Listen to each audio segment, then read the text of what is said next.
Welcome to My Hero. We all hear the tragic stories of refugees around the world, and many think that these stories end the moment they arrive in Europe.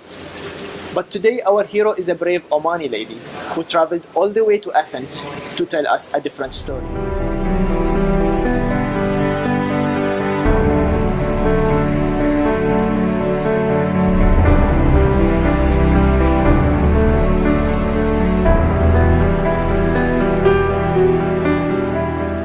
Riham, welcome to My Hero.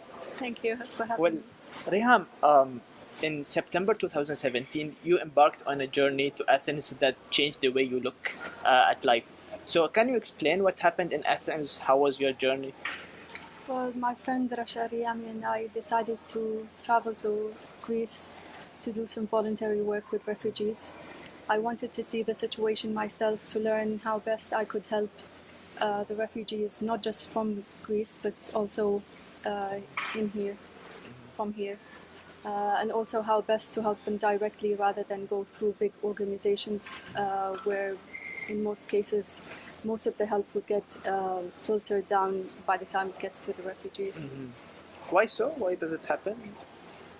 Because they have to, I guess, pay their employees, or I don't know how it works there, but I thought for me it's best to help directly. But your plan, the initial plan was to stay there for a couple of weeks, I think, or 1 week. But then 2 weeks, yes. 2 weeks. But then you decided to stay for a longer time. So Yes, why was that? we ended up staying for 2 months. Why? Because we first fell in love with the people we met there, and we learned a lot from them, teamwork and the commitment to their work, to work, and we just thought that we could help more if we stay longer. But what we see on TV, the camps, the way they live, it's not pleasant. There are so many atrocities that they went through to reach there, and but they still suffer there. So can you tell us more about what you saw? What touched you? Well, we visited several places at first. Every time we went to a place, we thought um, uh, it was a horrible place to stay in, but the next place was even more horrible and more horrible. So um, we ended up volunteering in the squats because the amount of people, the refugees, were much higher than anywhere else in Athens. Um, and yeah, we helped. By help and volunteering, what exactly were you doing? Was it financial or was it more about? It was both financial and we helped in translation. We helped um, mostly in translations, really. Okay. Yeah, So and teaching kids as well, English, art, oh, okay, okay. because they needed the English language there. Because they deal usually with English in hospitals and camps and stuff. Yes, and most of them they're not staying in Greece. Um, they most of them are waiting for their papers to get finished to get transferred to a different country. So it wouldn't do them that good to learn the Greek language if they're leaving soon. So Cool. Okay, and the war. I mean, I'm sure that it had an effect on their lives. They lost friends. They lost family. So did it feel when they spoke about their families, about their original home, Syria? their stories were very horrific. And they got emotional when talking about them. But in their everyday life, they try to hide that, and they seem or act very happy, and which helps them because they try to be optimistic and work towards a better future for their kids. So they don't really want to talk about it that much or remember these things. But would you talk about it? Would you tell us what kind of stories you heard? Well, there was one woman who had, whenever I saw her, she was very happy and she always used to make jokes. But then I heard her story and it was really devastating, and I couldn't imagine that she went through that. She lost 4 of her kids and she lost all her family, and she traveled alone to Greece. But How old was she? I don't know how old she is, but she's a young woman. Okay. And now she has 3 kids. Wow. She was, by the time I came back, she had 2 twins, Oh, and okay. then a third baby now. Wow. But she managed to keep a smile despite losing 4 of her kids during the war. She lost them in the war. Yeah. Wow. So when we see TV, watch TV nowadays, we see lots of bombings happening still in Syria, Yemen, and different parts of the Arab world. Uh, Many people are willing to help, but they don't know how to help. What would you advise them to do? It would be good to travel there and see the situation themselves, because the sustainable projects that they're working for the refugees are initiating it themselves with other organizations. The money goes directly to them. It helps them get insured, the refugees to be. So, Riham, you went there physically to Athens and helped people. Now, I know many friends who spend money and donate stuff to Syria, Athens, whatever, from the official government platforms in Oman. What's the difference between being there and just donating the money? Well, being there, you know where exactly the money would go, and you see the fruit of your donation. So it's nice, but obviously donating through official governmental organizations is good because you know where the money goes. It's just seeing them and meeting the people that when you come back you would have more motivation to help. Because what we see on TV is just numbers. Like, we don't see Yeah. humans, we see numbers. Like 50 people killed, 50 people traveled, 50 Yeah. people left their countries. But that experience is quite different. Can you tell us more about how it changed the way you look at life? Yes, as you said, when you watch TV and news, you're just receptive of all the propaganda, and mostly it's based on separating people, us and the enemy, and so on. But when you go there, you realize that there are so many different kinds of people and from different religions, ethnicities, and they're all working well together. So this mindset that a lot of people who are brainwashed by news channels, they think that people can't get along with each other, and it's a different situation there. There you see a lot of teamwork, a lot of love. And you learn teamwork as well. So it was a good experience for me. That's great. So what you are saying is you are advising people basically to be there to see it instead of waiting for media to share information, which is probably filtered by the countries they come from. Yes. So there are many people who want to help. I have friends who ask me how can they actually go there. So what is your advice? How can we help the refugees, whether they are Syrian, Yemenis, or from any country? Well, you could travel. You mean in Greece, where I went? Well, yeah, please. Well, when I went, first of all, when I went, a lot of companies were shutting down. So the main source of food for the refugees got cut off completely.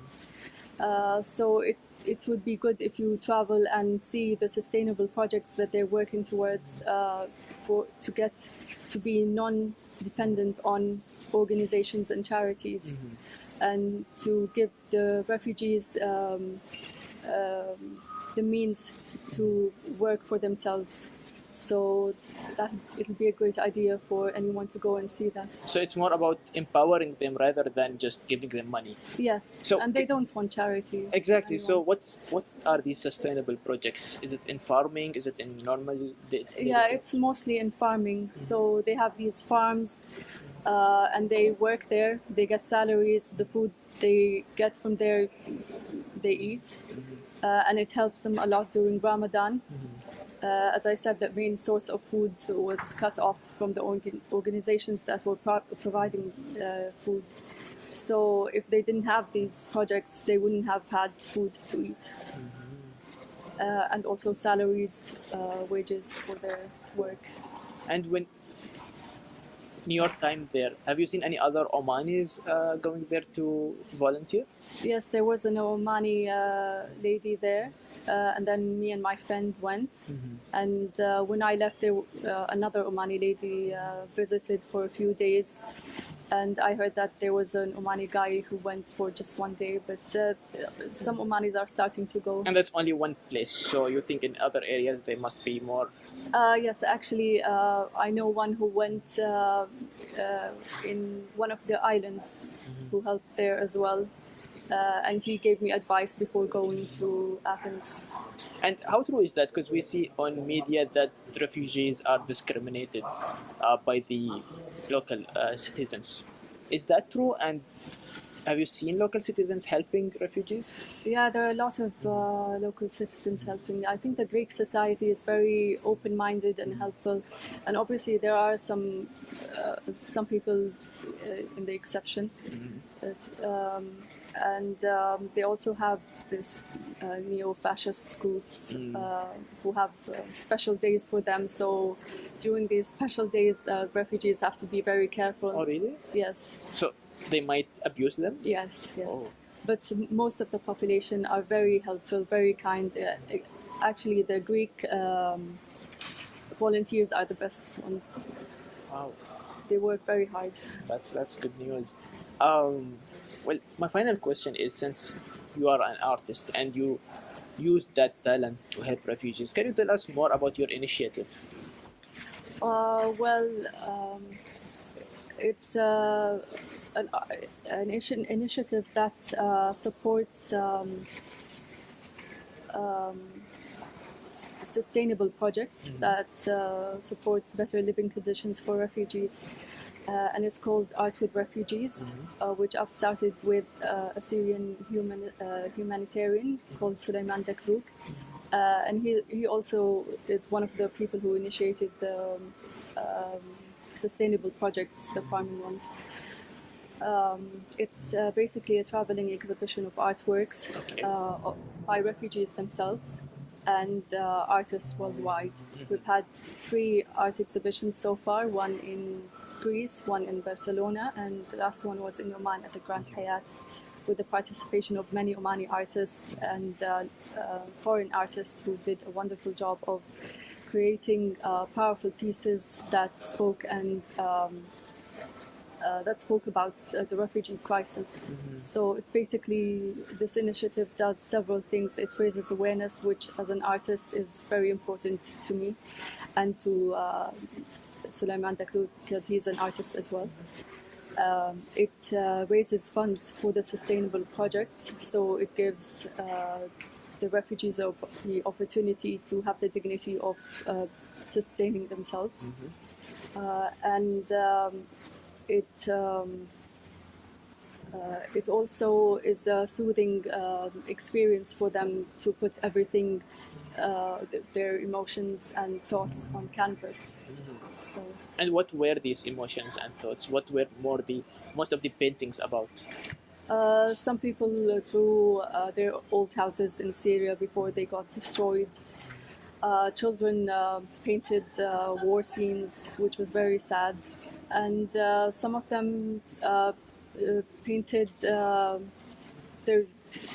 what they hoped for in the future, a nice house and with a nice garden and so on.